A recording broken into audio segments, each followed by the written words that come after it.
हर हर महादेव। जय श्री राम। जय हिंदू राष्ट्र। जय देव सेना। ब्रिजभूषण सैनी, राष्ट्रीय अध्यक्ष देव सेना, राष्ट्रीय अध्यक्ष मानव एकता परिषद, राष्ट्रीय संयोजक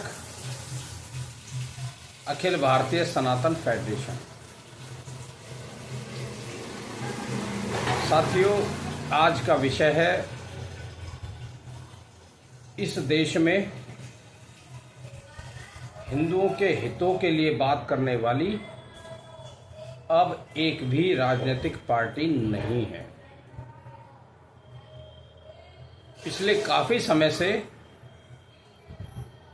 हिंदू समाज यह महसूस करने लगा है कि इस देश में हम बहुसंख्यक समाज होने के बावजूद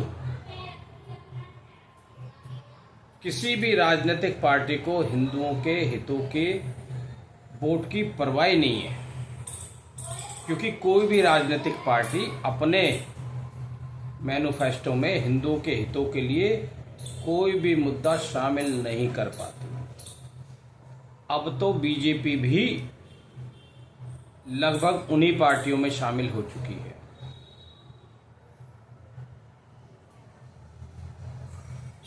जो कभी मुस्लिम लीग हुआ करती थी, वो एक तरह से आज आतंकियों का संगठन बन चुका है,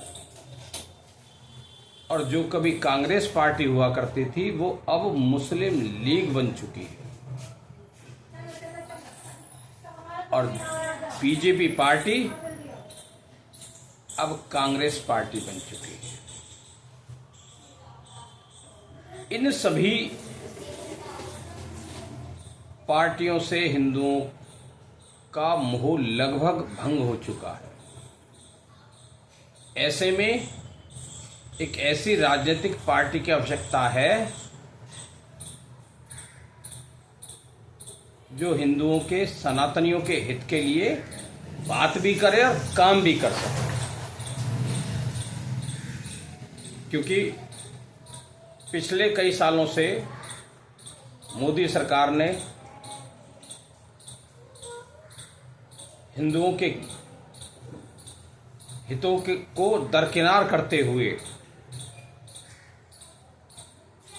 केवल मुस्लिम समाज को खुश करने के लिए ही योजना तैयार की। अरे भाई, मुस्लिम समाज के लिए योजना स्पेशल क्यों तैयार की गई है? सबके लिए करो ना।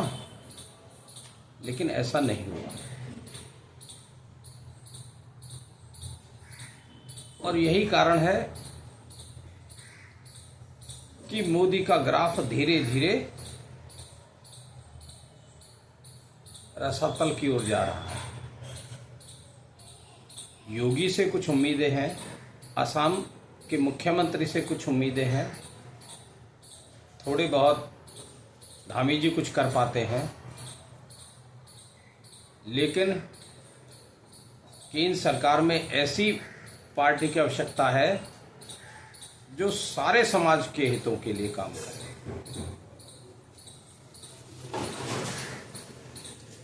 इस देश में जुडिशरी बहुसंख्यक समाज के खिलाफ काम करती है, पुलिस बहुसंख्यक समाज के खिलाफ काम करती है,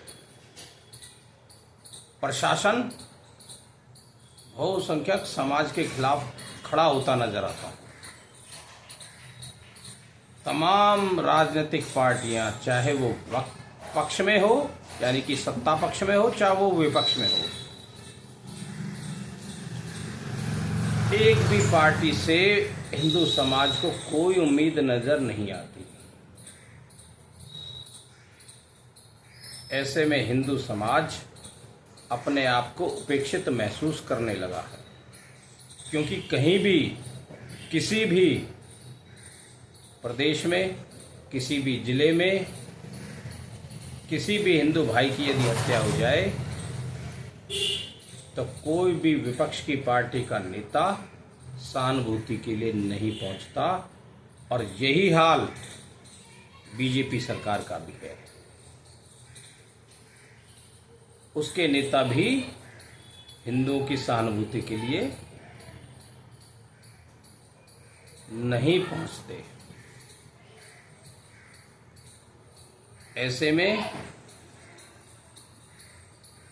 हिंदू समाज को आवश्यकता है एक ऐसे राजनीतिक दल की जो हिंदुओं के लिए हितों के लिए भी काम करे और पूरे समाज को भी साथ लेकर चले, क्योंकि बहुसंख्यक समाज की उपेक्षा करना किसी के भी हित में नहीं है। और हिंदू समाज अपने आप को न केवल उपेक्षित महसूस करता है, बल्कि उस समाज को पूरी तरह से दबाने का प्रयास किया जाता है।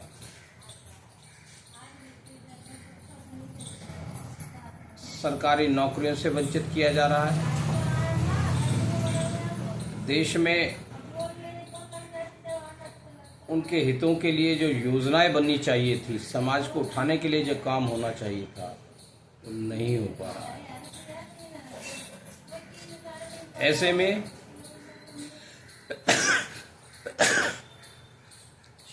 क्षमा चाहूंगा, समाज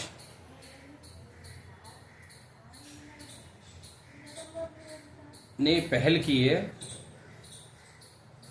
ऐसे लोग, ऐसे चाहे वो किसी भी पार्टी में हो, जो उनके हितों की बात करेगा, उन पर ध्यान दिया जाएगा, उनको मदद दी जाएगी। और 1947 से ये हाल रहा है कि हिंदुओं के खिलाफ ही कानून बनते रहे, उनको दबाने के हर संभव प्रयास किया है, लेकिन बुद्धिजीवी समाज बहुत जल्दी ही इसका ही कोई विकल्प त्याग करेगा। साथियों, अपने समाज को संरक्षित करने के लिए और पूरी तरह से प्रभावशाली बनाने के लिए समाज के दबे कुचले गरीब तबके के लोगों को आगे बढ़ाने के लिए कोई ना कोई कारगर कदम उठाना पड़ेगा, जो सत्ता में उनके हितों की बात रखें, उनके हितों के लिए काम करें। साथियों, आप सभी का बहुत बहुत धन्यवाद। जय हिंद, जय भारत, जय हिंदू राष्ट्र।